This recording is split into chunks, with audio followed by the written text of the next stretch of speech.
Hello all, this is kOri with the Astreaux Bytch Tarot and Astrology channel.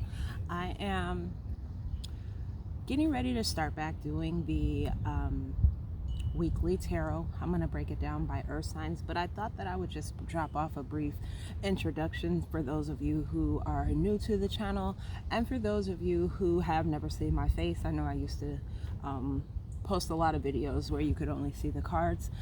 So I'm kOri, I'm 33.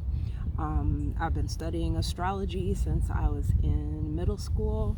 I took up tarot when I got into college, mostly for myself, reading intuitively, and then eventually I got really into it once I was out of my mom's house and I was allowed to study, and so I decided that I was going to pick it up and try to use it to help people do shadow work.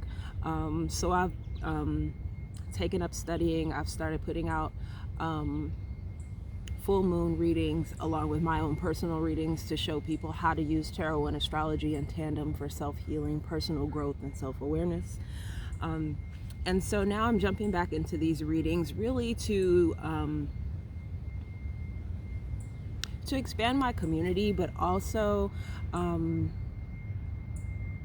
because I think there's sort of a vacuum, there's sort of a void in the spiritual community with regard to readers and spiritual practitioners who actively acknowledge and engage their shadow in real time. And by that I mean not showing here's where I used to be in the past, here's where I came from in the future, look at me now, I'm so great, I'm perfect. But okay, yes, I've gotten to this ascended level of awareness, consciousness, and elevation mentally, emotionally, financially, materially, etc. But I'm still triggered, and I still have to use these tools for myself, and this is how I use them. And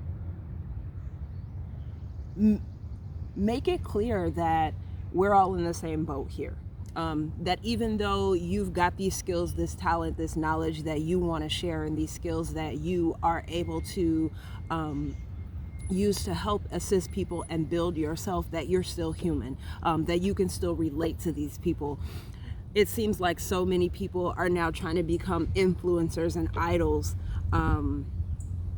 And I don't think there's anything wrong with that if you use it for a purpose, but I think that you lose some of the authenticity with being a spiritual person or a spiritual practitioner or a spiritual guru or expert or what have you,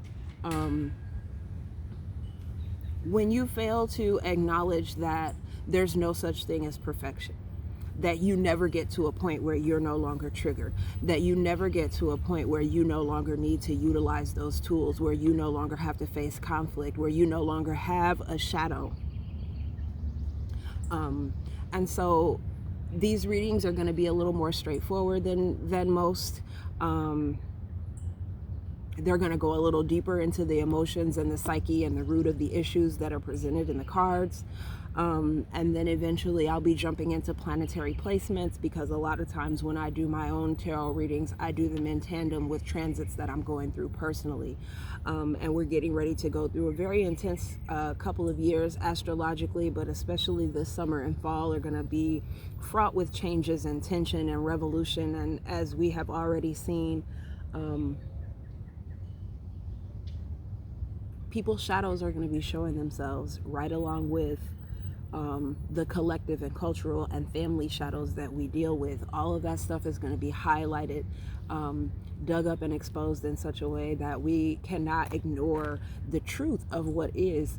And so I'm jumping back into these videos with the hope that I'll gain a community who is willing to work with me and learn with me from an authentic place, from a place of wanting to deal and heal shadow aspects, low vibrations, to really face ourselves and gain self-awareness. And so that's all I wanted to say. Very much hope that you guys stick with me going forward. I'm open to suggestions. I am accepting new readings. You can book me at the link below. I'm also going to post the link to my blog below. And follow me on Facebook, Instagram, and Twitter under Astreaux. I'll drop those links below for those of you who are interested. And happy summertime, bitches. Let's get it in.